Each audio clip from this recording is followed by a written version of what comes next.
विधानसभा के जस्ट मैं बगल में खड़ा हूँ। रात के 9 बजने को है। हमारे साथ कुछ STET कैंडिडेट हैं जो कि हाई कोर्ट से केस कर अभी तुरंत आए हैं। रिक्वेस्ट था कि सर थोड़ा न्यूज़ में दिखलाने का प्रयास कीजिए। मैं देख रहा हूँ कि आजकल नियमावली 2023 को लेकर काफ़ी ज़्यादा विवाद चल रहा है। कुछ लोग कह रहे हैं आंदोलन होना चाहिए, कुछ लोग कह रहे हैं कि केस होना चाहिए। तो आज भैया केस भी हो गया है। आखिर ये केस 1 से 2 महीना में सॉर्ट आउट हो जाएगा या फिर 2 से 4 साल लगेगा, इसके ऊपर हम बातें करेंगे। क्या कुछ आगे मुद्दा निकल कर आती है, हम बंटी जी से बात। 2023 नियमावली आई है, तब से विवादों में चल रही है। और विवाद के बाद एक उम्मीद जताई जा रही थी कि बहालियां जल्द ही हो जाएगी। दूसरी तरफ केस की उम्मीद जताई जा रही थी कि कुछ लोग केस करेंगे। दूसरी तरफ ये भी एक प्रश्न उठ रहा था कि आंदोलन होगा या नहीं होगा। हमारे बीच अभी STET क्वालिफाइड कुछ स्टूडेंट है जिनसे हम बातें करेंगे। ये लोग आज केस भी दायर कर दिए हैं पटना हाई कोर्ट में।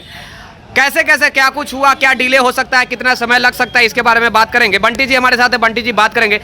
बंटी जी, केस करने की क्या नौबत आ गई? क्या भैया केस कर दिए? केस करने से तो लगभग 3-4 साल और आपको लड़ना पड़ेगा। सबसे पहले 4 साल लड़िए। सबसे पहली बात विकी भाई, आप हमेशा से STET हो, CTET हो, BTET हो, सबको कवर करते रहे और आज भी आप आए हैं कवर करने। आपके साथ आपकी सहयोगी टीम भी आई हुई है। मैं आपको बता दूं, इस सरकार की रणनीति आपको पता है। सरकार ने जिस तरह से हम लोग के साथ छला और लगातार 4 साल इन्होंने बोला था कि हम नियुक्ति की प्रक्रिया करेंगे, नियोजन करवाएंगे, लेकिन नियोजन ना करवा के इन्होंने क्या किया, कहीं ना कहीं एक नया नियमावली थोप दिया। नया नियमावली में क्या थोप दिया? BPSC थोप दिया। BPSC में क्या थोप दिया? इसने निगेटिव मार्किंग थोप दिया। निगेटिव मार्किंग के साथ साथ इन्होंने 2 पेपर थोपा। एक पेपर में ये बोल रहे पहले क्वालिफायर को करना पड़ेगा, उसमें भी निगेटिव मार्किंग था। लेकिन इधर देखे अतुल प्रसाद जी का कॉन्फ्रेंस में उन्होंने बोला कि पहले इसको पास करना होगा, उसके बाद सेकंड पेपर जिसमें निगेटिव मार्किंग। और मैं बता दूं, बिहार के अंदर में कोई भी एग्जाम देख लीजिए, फेयरनेस एग्जाम नहीं होता है। और इस एग्जाम के पहले भी आपको पता है स्टेट 19 में कई बार ऐसे हुए कि 2 एग्जाम 3 एग्जाम इस तरह से होते रहे।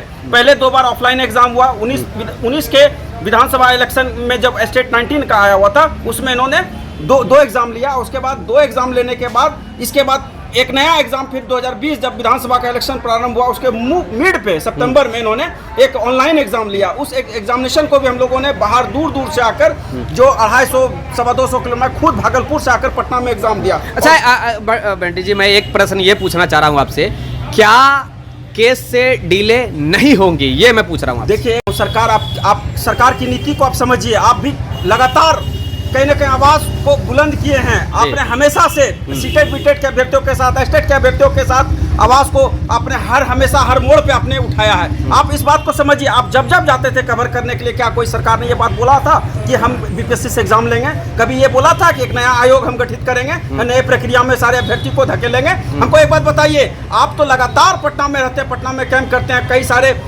मीडिया घराने के लोग, ये मंत्रिमंडल के लोग, कैबिनेट के लोगों से आप मिलते रहे, नीतीश कुमार जी से मिलते रहे, लेकिन कभी इनका स्टैंड आउट क्लियर रहा? इन्होंने हमेशा बोला कि हम नियोजन करेंगे, नियुक्ति करेंगे, लेकिन आज तक बताइए 4 साल में इन्होंने जिस तरह से हम लोग को बहाली फंसाने के लिए जिस तरह से इन्होंने नया नियमावली थोपा है, आपको पता होना चाहिए। कोई भी नियमावली जब आता है पब्लिक डोमेन में उसको रखा जाता है, लेकिन इन्होंने किसी से कुछ नहीं परिचर्चा किया। विधानसभा का सत्र भी हुआ, वहाँ पे भी इस मुद्दे और मांग को इन्होंने नहीं उठाया। आपको मैं बता दूं, आखिर विकल्प हम लोग के पास बचता क्या था? अगर हम न्यायालय की ओर ना जाते तो फिर कहाँ जाते? आपको पता है, आंदोलन कर सकते थे। आंदोलन करने के मूड में अब अभ्यर्थी नहीं है। एक तरह से इस बात को समझ लीजिए। आंदोलन तो हम लोग लगातार 4 साल से किए ही, लेकिन आंदोलन का प्रतिफल क्या मिला? आंदोलन का प्रतिफल यही मिला, हम लोग के ऊपर में लाठी चार्जेस हुए।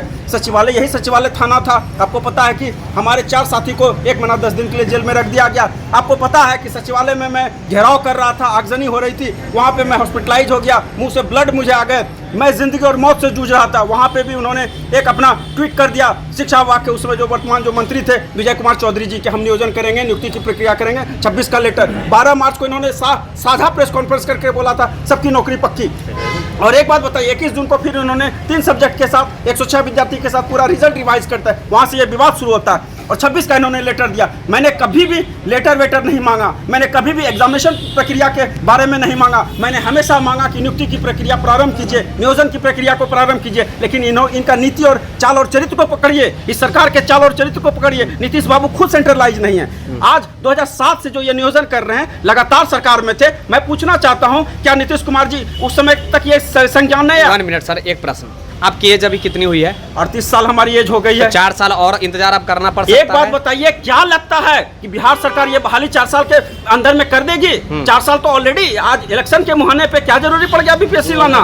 आज बीपीएससी अगर यही लाना था तो ये 4 साल पहले तो कर सकते थे। सरकार तो कर रही है कि हम 90 दिन में बहाली करने जा रहे हैं। 90 दिन में इसकी योजना को समझिए। यही मोदी जी थे, इन्होंने भी बोला था सरकार जब नहीं बनी थी कि हम प्रत्येक साल 2 करोड़ युवाओं को नौकरी देंगे। और आपको पता है कि नौकरी के नाम पे इन्होंने प्राइवेटाइजेशन का पूरा धंधा खोल रखा। ये नीतीश बाबू हैं, उन्हीं के चेले हैं और उन्हीं से प्रायोजित होकर आए हैं। और मैं बता दूं, ये जदयू के पार्टी के जितने भी लोग हैं सब कहीं ना कहीं पलटी मार राजनीति के हिस्सेदार हैं। और मैं बता देता हूँ, तेजस्वी यादव जी से जब मिला था, हम लोग मिले हुए थे, उसमें जब 8 अगस्त में इनकी सरकार जब बनी थी, इनका मैंडेट भी साबित नहीं हुआ था। उन्होंने बोला था कि मैं शिक्षा मंत्री से मिलूंगा, मैं से मिलकर बात करूंगा। और आप तो साक्षात मौजूद थे, शिक्षा मंत्री जी से मिले थे। उन्होंने बोला बहुत सारी सीटें आ रही, हम जब बहुत जल्द इस प्रक्रिया को करेंगे। लेकिन हुआ क्या? ढाक के 3 पाक। आज कहीं ना कहीं बहाली को फंसा दिया बीपीएससी के माध्यम से। और अतुल प्रसाद जी का जिस तरह से साझा प्रेस कॉन्फ्रेंस हो रहा है, उससे तो साफ पता चल रहा है कि वो नियुक्ति की प्रक्रिया नहीं कर रहे हैं, सिर्फ बहाली को अटकाने की एक साजिश है। और मैं पूछना चाहता हूँ रंजीत कुमार जी से, रंजीत कुमार जी का जो IAS कैडर था,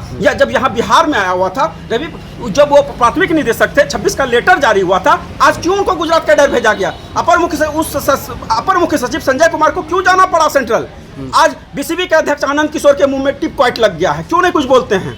आज मैं पूछना चाहता हूं, 12 मार्च का PDF, 21 जून का PDF, 26 का लेटर या 29 का जो टोटल डॉक्यूमेंट्स का डाटा है, वो डाटा कहां चला गया? इस बात को समझिए, ये सिर्फ एक नेक्सस है, बहाली को फंसाने की एक साजिश है। और अभ्यर्थियों को कहीं ना कहीं एक एग्जामिनेशन प्रक्रिया में ढकेलने की साजिश। इनको पता है कि हम बहाली करेंगे नहीं, इस तरह से हमारा इलेक्शन भी हो जाएगा, 24 में हम वाहवाही के जीत भी जाएंगे। ये जाते हैं, सुनिए, ये जाते हैं कहाँ?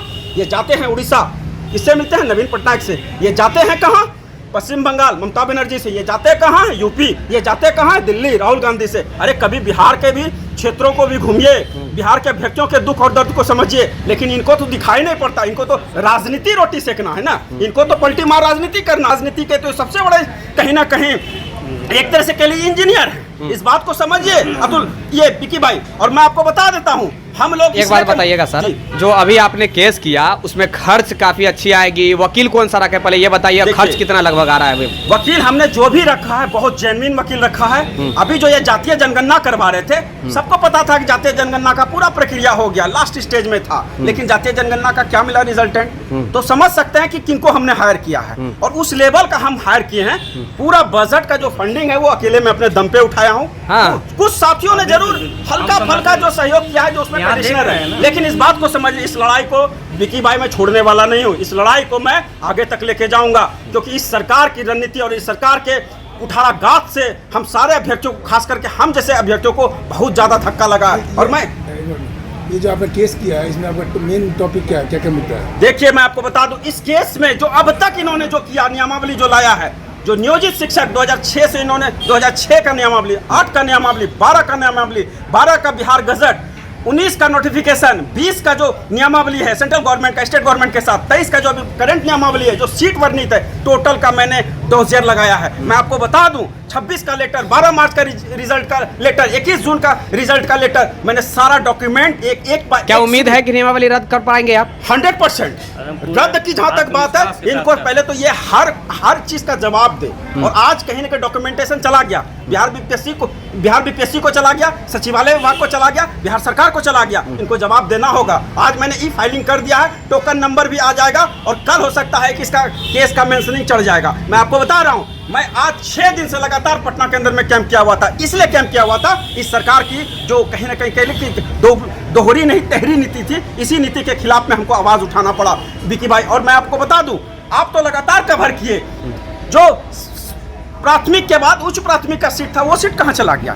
उससे मैं, आपने कभी पूछा उनसे? ये कहते हैं मैं प्रोन्नति से भरूंगा। भाई साहब एक बात बताइए, आज जो आप 4 साल से जो आश्वासन में रखे हुए थे सारे अभ्यर्थियों को, वो क्या था? वो दिखावा था, वो राजनीतिक का कहीं ना कहीं छुरा मारने वाला काम था, पीठ में खंजर मारने वाला था। और लगातार हम लोग के साथ विश्वासघात हुआ, लगातार हम लोग के साथ कहीं ना कहीं धोखाधड़ी किया। तो इस सरकार की रणनीति को समझिए। और मैं बिहार के 29 जिला के अभ्यर्थियों को मैं कहना चाहता हूं, आपकी हक और अधिकार की लड़ाई के लिए मैंने आवाज बुलंद कर दिया, पटना हाईकोर्ट में अपना मामला दर्ज करवा दिया है। आप लोग अपनी मजबूती से और मजबूती ताकत से हमारे साथ और हमारे इस हौसले और इस आवाज़ को आप लोग हमको कहीं ना कहीं मजबूती से साथ देने का काम करेंगे, क्योंकि ये हक और अधिकार की लड़ाई है। और जब जब हमारा हक अधिकार पटना की धरती पे चला गया, बिहार की धरती पे चला गया, हम जैसे अभ्यर्थी लगातार अपनी आवाज़ को हम बुलंद किए हैं। और एक बात मैं बिहार सरकार को, खास करके नीतीश कुमार को आपके चैनल के माध्यम से ये कह देना चाहता हूँ, अगर आप में दम है तो आप अविलंब इस नोटिफिकेशन पे संज्ञान लीजिए, स्टेट 23 नियमावली पे संशोधन कीजिए और नियुक्ति की प्रक्रिया को प्रारंभ कीजिए, नहीं तो आपके पार्टी का समूल नाश हो जाएगा। और खास करके महागठबंधन में मैं आरजेडी को भी एक चेतावनी आपके चैनल के माध्यम से देना चाहूंगा, जिस तरह से चिराग पासवान का हश्र हुआ वही हश्र आपके भी पार्टी का होगा। कोई भी अभ्यर्थी कोई भी अभ्यर्थी का परिवार इस बात को स्वीकार नहीं करेगा, इस बात को समझ लीजिए, क्योंकि आप दोनों ने, चाचा भतीजा ने पूरे बिहार के अभ्यर्थियों को बर्बाद करने का ठेका ले रखा है। और इसी का परिणाम है कि हम माननीय उच्च न्यायालय में सीटेट वाले अभ्यर्थी आपके साथ हैं खड़ा? देखिए, अभी तक तो जो आ रहा है विश्वास, हमको पूरा विश्वास है, पूरा यकीन है कि सीटेट के साथी भी कहीं ना कहीं आवाज़ को बुलंद कर रहे हैं, हाई कोर्ट में जा रहे हैं। लेकिन हमारे साथ, मैं आपको बता दूं, स्टेट के बहुत सारे अभ्यर्थी हमारे साथ हैं, हमारी ताकत है और इस ताकत के साथ हम आगे बढ़ रहे हैं। और हमको पूरा यकीन है कि स्टेट के साथ साथ हमारे सीटेट के भाई बंधु भी, बीटेट के भाई बंधु भी लगातार हमारे साथ कहीं कहीं संपर्क में रहेंगे और आवाज़ को कहीं ना कहीं हम दबने नहीं देंगे। एक सवाल है, आप केस कर रहे हैं, अगर इससे पहले आपके केस के प्रोसेसिंग से, फाइनल प्रोसेसिंग होने से पहले ही सरकार अगर ज्वाइनिंग देना शुरू कर दे, वो अपना सरकार तो फिर क्या कीजिएगा? तब क्या कीजिएगा? देखिए, एक बात मैं बता दूं, जो कोर्ट का जो प्रोसीड होता है उसमें आपको बता देते हैं, माननीय उच्च न्यायालय तुरंत स्टे लेगी। प्रधान शिक्षक में क्या हुआ, इन्होंने नोटिफिकेशन जारी कर दिया, 2 दिन के बाद ये मतलब पूरा प्रक्रिया फुलफिल कर दिया और 2 दिन के बाद इनका स्टे लग गया और आज तक स्टे लगा हुआ है। एक बात समझ लीजिए, ये दांव पे जो लगाया है, ये जान के लगाया है कि अभ्यर्थी इस तरह से मजबूर कर दे, इस तरह से मेंटली टॉर्चर कर दे कि उसको न्यायालय के शरण में जाना पड़ेगा। और ये इंतजार भी कर रहे हैं, इस बात को पंडित जी आप चाहते क्या हैं? हम 100% चाहते हैं कि स्टेट 90 के साथ जस्टिफिकेशन हो, सीटेट के साथ जस्टिफिकेशन हो, बीटेट के साथ जस्टिफिकेशन हो, नियुक्ति की प्रक्रिया प्रारंभ हो, ये एग्जामिनेशन का ढकोसला बंद करे। अच्छा, एक मिनट, सरकार अगर बीपीएससी के थ्रू एग्जाम ले रही है, आपको पेमेंट अगर नियोजित शिक्षक बना रही है, उसमें आपको क्या दिक्कत हो रहा है? देखिए, पेमेंट का जहाँ तक बात, अभी पूछिए, आप जाइए स्कूल में, क्या नियोजित शिक्षकों को पेमेंट ये हर महीना देती है, क्लियरेंस करती है? अपना तो सैलरी सारे विधायक एमएलए एमएलसी ने 35,000 इंक्रीजमेंट कर दिया और अभ्यर्थियों के साथ चलिए सर, क्या आप नियोजित शिक्षकों के लिए भी लड़ रहे हैं? एक तरह से कह लीजिए उसकी भी हक और अधिकार की लड़ाई को हम, अगर हम लड़ रहे हैं तो उनकी भी हक और अधिकार। नियोजित शिक्षकों के नेता से आप मिले हैं? अभी तक तो समर्थन के लिए अभी तक तो नहीं मिले हैं, लेकिन इतना जरूर है, आपसे ज्यादा उनको एक्सपीरियंस होगा तो आपको मिलना चाहिए। एक बात आपको बता देते हैं विकी भाई, हम इस लड़ाई का आज पटना से मतलब बिगुल हमने फूंक दिया है। हाँ। जब कोर्ट केस में ये चला गया है मामला, इस नियमावली को कोई चैलेंज करने वाला अगर कोई है तो मिस्टर बंटी कुमार पहले अग्रिम पंक्ति में पहला नंबर पे है। हाँ। और इस नियमावली के ही बल पे इस बिहार सरकार को कहीं ना कहीं पूरा चुनौती देने का हम काम करेंगे। 24 के इलेक्शन में इसकी सत्ता को खास करके आपके चैनल के माध्यम से बोल देना चाहता हूँ, महागठबंधन की सरकार को उखाड़ फेंकने का काम करेंगे। देखिए सर, शिक्षा विभाग के भी कुछ लोग देखते हैं हमारे चैनल से, आप जुड़े, वो लोग जुड़े हुए हैं, आप जानते हैं, उनका साफ साफ कहना है कि शिक्षकों की बहाली में जो कोई भी अड़चन डालेगा उसको पे कानूनी कार्रवाई किया जाएगा। कहीं आप पे कानूनी कार्रवाई कर दिया गया तो आगे चल के शिक्षा विभाग द्वारा इंटेलिजेंस कानूनी कार्रवाई किस पे होता है? जो कोई फैमिली जिसका कोई वैसा बैकग्राउंड रहा है, मेरा फैमिली एजुकेटेड फैमिली है, मेरे फैमिली में सारे लोग हाईली एजुकेटेड हैं, कोई साइंटिस्ट है तो कोई अच्छे पोस्ट पे है, तो मैं बताना चाहता हूँ अगर मेरा हक और अधिकार मारा जाएगा, मेरे फैमिली के लोग थे जिसमें सुप्रीम कोर्ट से उनको आदेश मिला 34,500 में, मेरी एक हमारी सिस्टर थी, एक हमारा भाई था, 2003 का जो पहले का बिहार एसएससी का बीपीएससी से लिया गया था, उनका पटना जोन का रिजल्ट रोक दिया गया था। यही माननीय उच्च न्यायालय ने 21 लोगों का हक और अधिकार में 2007 में फैसला सुनाया। तो हम कैसे कह सकते हैं? और ये जो सरकार बोल रही है, ये थोपने वाली और डराने वाली राजनीति से हम लोग डरने वाले नहीं हैं। और न्यायालय में लड़ाई ये बात करने से और थेथरही करने से नहीं होता है, वहाँ डॉक्यूमेंट चलता है। जी चलिए, देखिए ये एसटीईटी स्टूडेंट सीटेट स्टूडेंट है, बंटी जी थे और इनके साथ जो भी टीम है ये देख सकते हैं। आज इनका प्रथम बार केस हाई कोर्ट में किया गया नियमावली 2023 को लेकर। आगे क्या कुछ निकल कर आता है, आप लोग अवश्य जुड़े हुए रहिएगा अपने चैनल के साथ। तब तक के लिए जय हिंद, जय Bharat, have a nice day, take care, bye bye, धन्यवाद।